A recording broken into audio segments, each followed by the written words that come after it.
Senate colleagues run their schedules according to Mountain Time and West, and who really are united in our critical objective, which is to deliver a landmark investment on climate action through the Build Back Better budget. In Washington State, we got hit by a heat wave that literally made the pavements on our highway buckle. We've been hit by a severe drought, and we're not out of the woods yet in terms of what has been a really tough wildfire season. These are really stark reminders to all of us, up close and personal, that the climate crisis is here and now, not some distant worry for another day. None of us here want our kids to have to live through droughts that get worse every year, or to only know smoke-filled skies in the summer. We need to meet this moment with the urgency that it demands. I mean, seriously, we know what we have got to do. If we want to cut carbon emissions in a meaningful way, we have to make investments and enact policies that help us electrify everything as quickly as possible. And we've got to prioritize communities that are the most impacted. We have technology and know-how to get there. We have the support of the American people, our constituents who are living this climate crisis right now. And we know that doing all of this is going to create good paying union jobs in each of our states and across the country. If we want to protect our planet for current and future generations, we have got to deliver on climate action in a big way. And every one of us in this call is committed to making sure that we do just that. With that, I'm going to turn it over to our first speaker, my friend, Senator Brian Schatz. He chairs our Senate Select Committee on the Climate Crisis. Brian. Thank you, Senator Murray, and thanks to everybody for being here today. You know, there's no other way of saying it. The West is on fire. We're seeing towns literally wiped off the map. Tens of thousands of people evacuated in Lake Tahoe. Snow machines are being used to stop wildfires. That's how bad it is. Things are completely out of hand, but somehow we're still being told that climate action is too expensive or will harm the economy. That is preposterous. The truth is that climate action is cheap compared to climate inaction.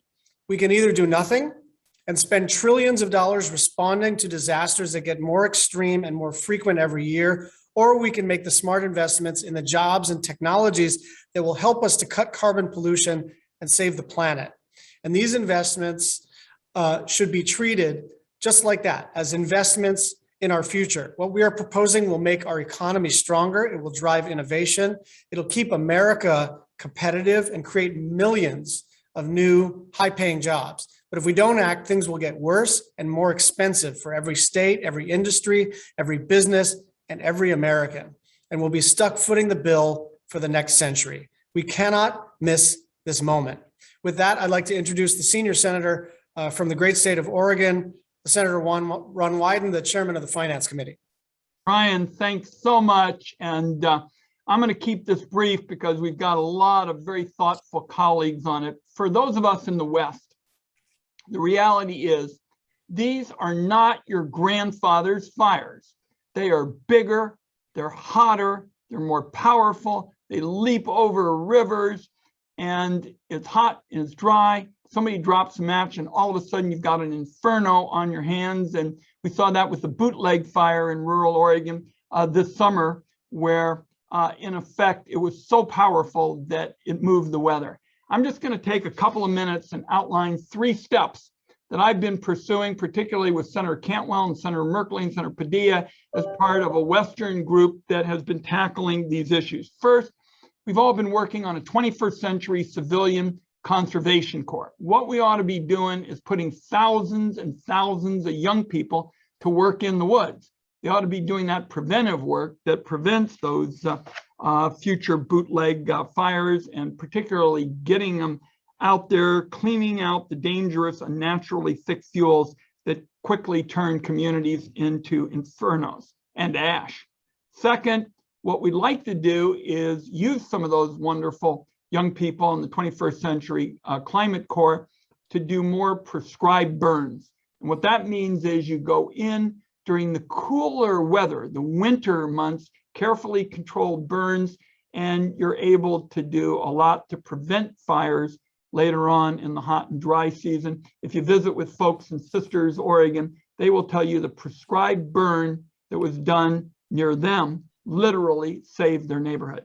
And third, we've got to reduce carbon emissions. And a number of my colleagues from the Finance Committee are on this call. My partner there is Senator Cantwell. My Clean Energy for America Act is the linchpin of what we're going to be doing to grow clean energy in America and support thousands of good paying jobs.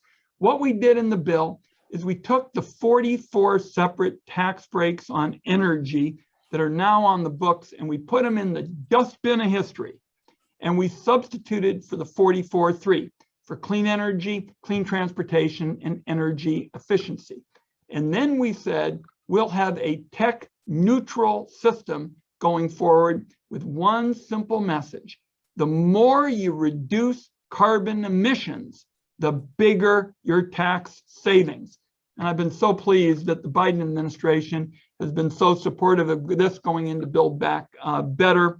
And I can tell you, and Senator Cantwell knows this, Senate Finance Committee has never done anything like this in more than 100 years.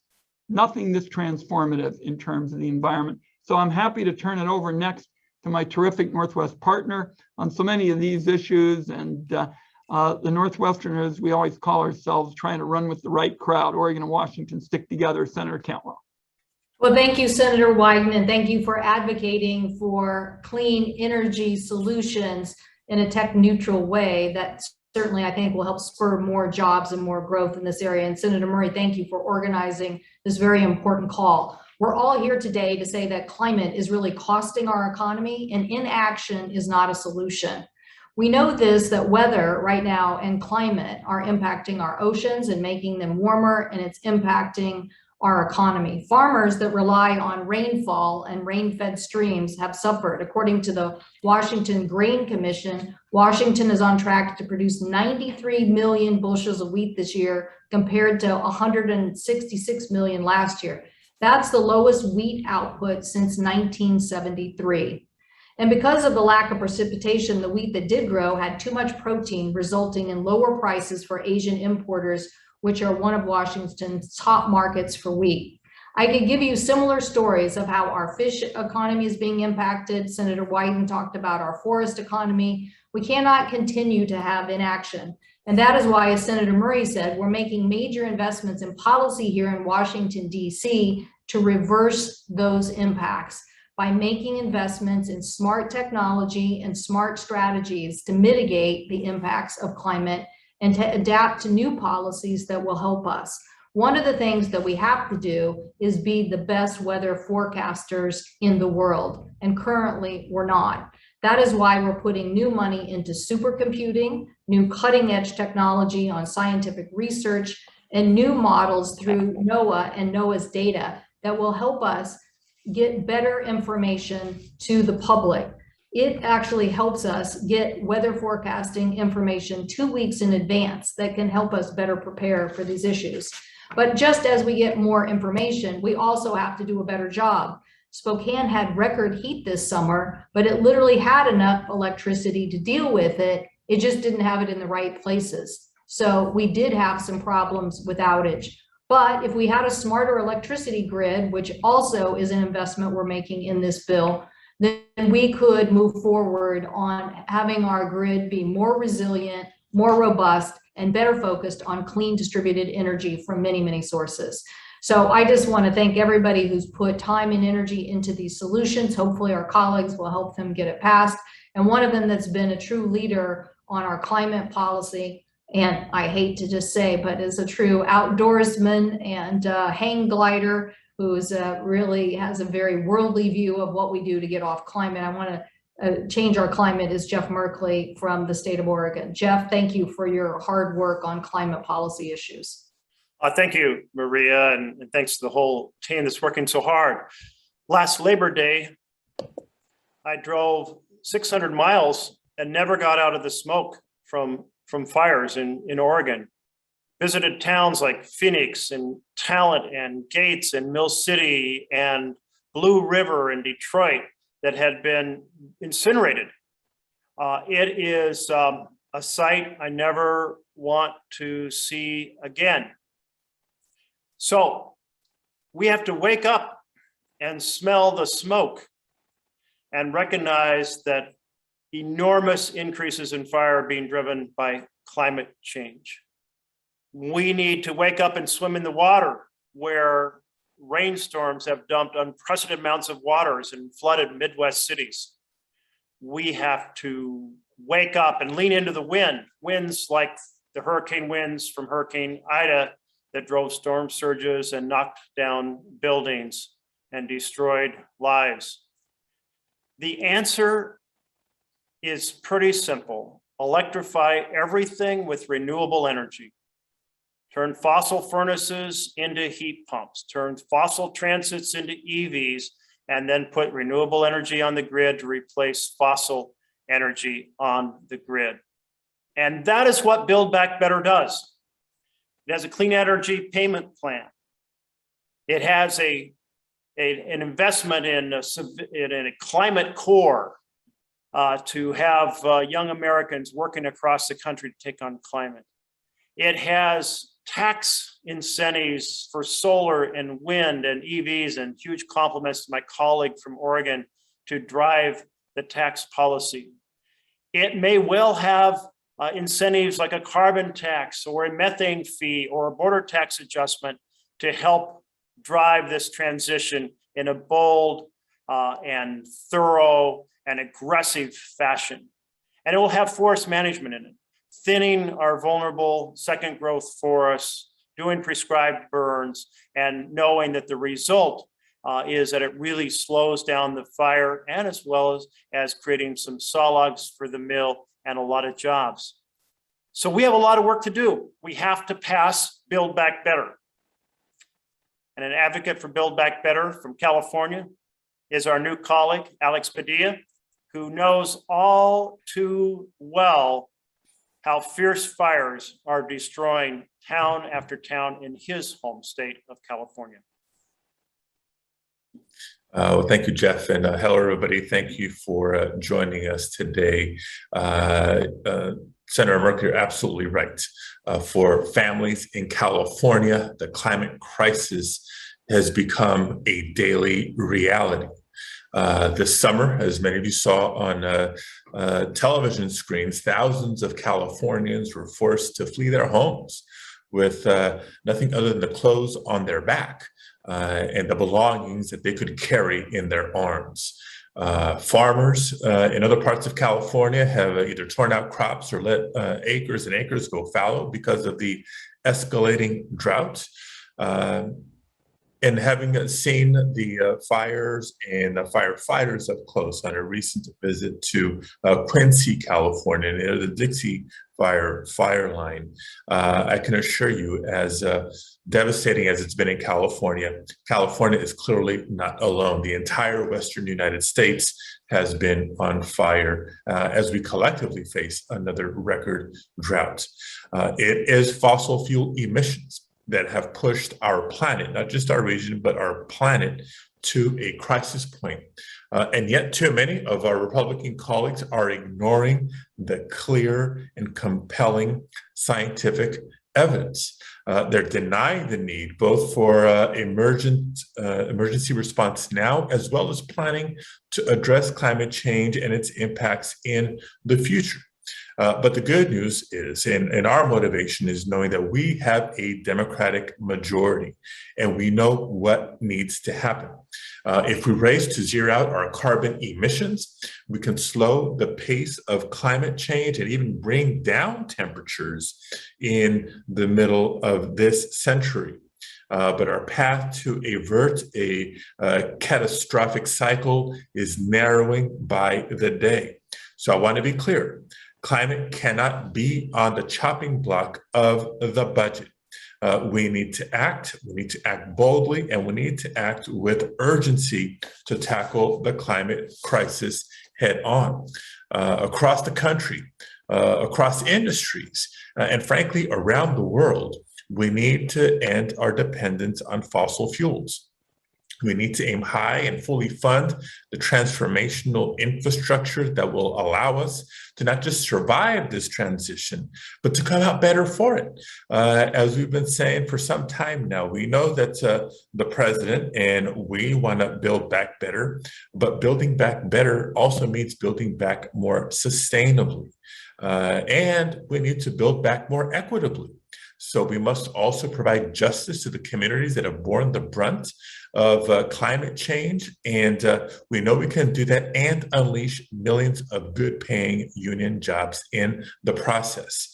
The president and Senate Democrats have spent the last several months preparing to make our nation's largest ever investment in sustainable infrastructure to position us for the future. And as California knows all too well, these actions, these investments cannot come soon enough. That's why I'm committed to standing with my colleagues here, prioritizing climate action as Senate Democrats move forward with a bold budget reconciliation bill. And I look forward to working with my Western region colleagues to advance the transformational agenda that we so desperately need. Thank you. And with that, is Senator Bennet with us yet? Senator Bennet is before ran late, so the senator might be able to join us toward the tail end, but we'll go ahead and start press question and answer. Again, please use the raise your hand function so that we can get to as many questions as possible. And so once we call on you, please just list your name, your outlet, and who your question is for. So we've got one from Ella Nilsson. Hi, everyone. Thanks so much for holding this call. Ella Nilsson with CNN. I cover climate for CNN. I wanted to ask you all just, you mentioned Republicans don't want to tackle climate, but there is also some opposition from members of your caucus as well, including Senator Manchin. I'm curious, what you all, I guess this is a question for all of you, have been saying to members of the Democratic caucus that have some concerns about some of the climate provisions in the bill, including the Clean Electricity Performance Program is something that he's mentioned specifically. And at this point, do you feel confident that climate will not be on the chopping block, as Senator Padilla said? Thank you all very much. Ella, let me jump in at the top and then turn it over to anybody else who responds. We are all in this fight, in this battle. Each one of us that you just heard from is seeing up close and personal in their own states the impact of inaction on climate change. I have talked to firefighters who are so weary from what they are going through, to communities that have lost absolutely everything, to families who are just so stressed because of the smoke-filled skies, what the health impact is to their families, to our businesses that we are losing. As Maria knows well, our shellfish industry is just devastated by climate change. The inaction is not something we can tolerate or live with or wait another year. We are making that case to every member of our caucus. And as Senator Schumer has said, we are all in on this priority. Can I just respond real quickly to that as well? We have seen in the last few weeks that climate change has hit this country like a wrecking ball. We mentioned the bootleg fire, but we all saw the unbelievable storms in the South and what happened on the East Coast of the United States. I think it is going to be very hard for members to say, I'm just too busy to get involved in this. Now, with respect to Senator Manchin, I was chairman of the Energy Committee. I went to West Virginia. I understand that Donald Trump won West Virginia by 40 percentage points, but I also think Senator Manchin understands that we are seeing dramatic change in our country. There are going to be areas where we can help through the tax code and elsewhere. We're prepared to do it. But I'll just tell you, with respect to climate change, failure is not an option. And anybody who disputes that isn't paying attention to what happened in this country from sea to shining sea in the last month. All right.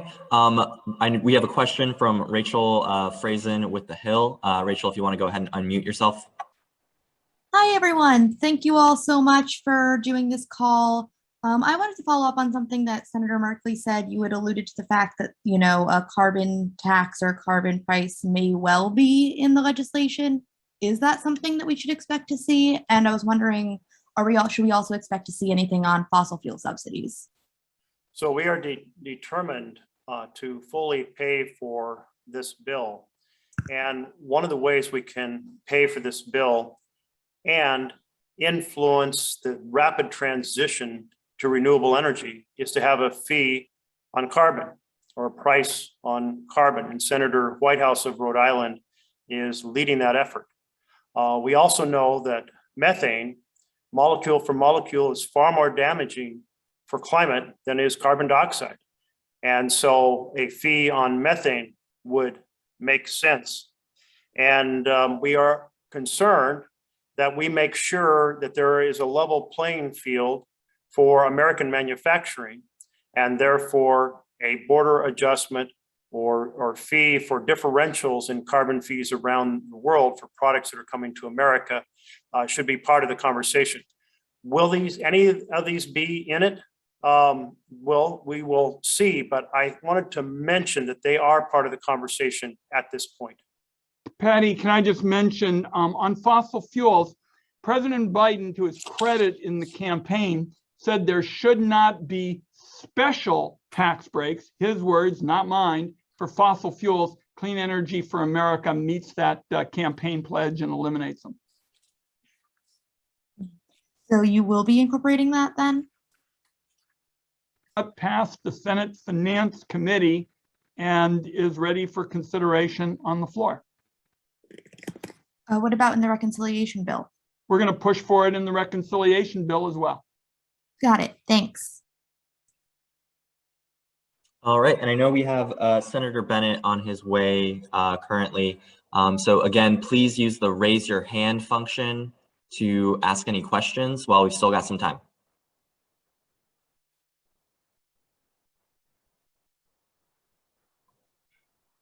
All right, we got Peter Wong with the Portland Tribune.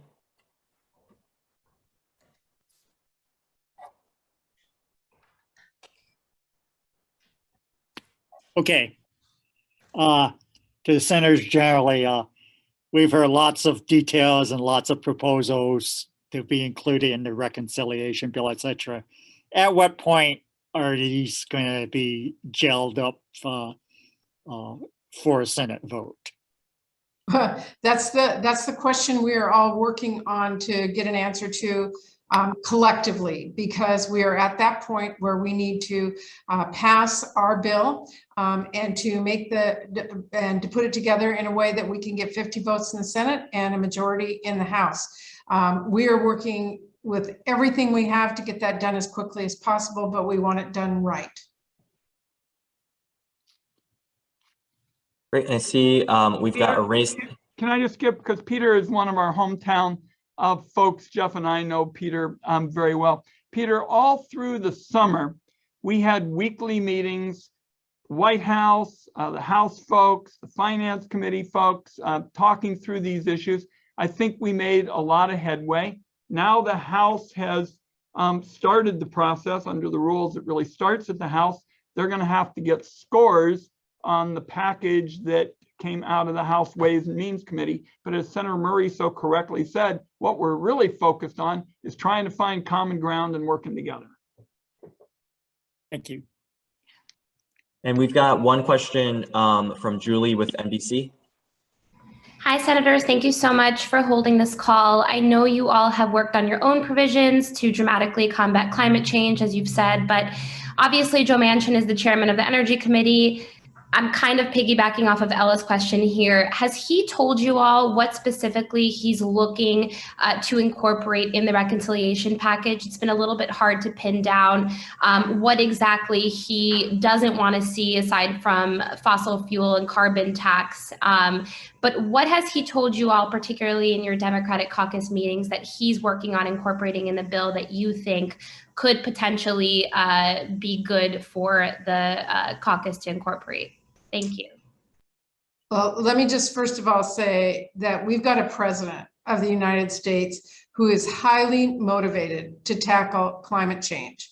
and is working extremely hard to make sure that we have the best provisions possible in this package. And he is working with Senator Manchin and all of us to make sure we put that package together in the best way possible. Dave, from serving on the committee with Senator Manchin, he's a co-sponsor of our prescribed burn bill that Senator Cantwell and I have pursued. He has been supportive of making sure that there are funds to clear out this dangerously unnatural thick fuel that can turn communities into ashes. We're working with them on a host of issues, and obviously you don't show up on Zoom and go through all the negotiations with Senate and House members, but I'm citing a couple of things: prescribed burns and cleaning out the thick fuels, where he's certainly been very supportive. So thank you. I would just add, listen, I think Joe understands that modernizing our grid and building more transmission capacity is good for our nation. When you look again at the issues that happened and transpired this summer, where we had record heat and literally we could have moved power around more specifically if we had a two-way communication system. I think Joe wants to build in that kind of capacity. I also think he believes in the kind of R&D investments that will help us make the transitions to the future. And I would assume that he will support money going to our national labs. Thank you. And we've got Senator Bennet with us now. So I think since we're just about at time, we will let Senator Bennet close us out with his remarks.